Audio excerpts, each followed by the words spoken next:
Gamper ট্রফিতে মোনাকোর বিপক্ষে ৩ গোল খাওয়ার স্মৃতি পেছনে ফেলে নতুন মৌসুমটা শুরু করেছে স্প্যানিশ লা লিগায় বার্সেলোনা।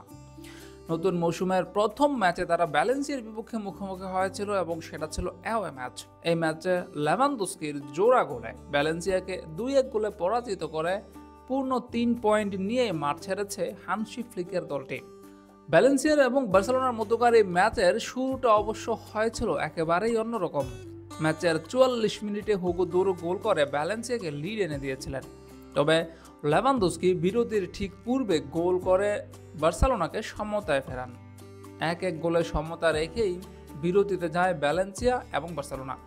বিরতি থেকে ফেরার সঙ্গে সঙ্গেই পেনাল্টি পেয়ে যায় বার্সেলোনা এবং সেখান থেকে গোল করে বার্সেলোনাকে লিড এনে দেন রবার্ট লেভানদস্কি।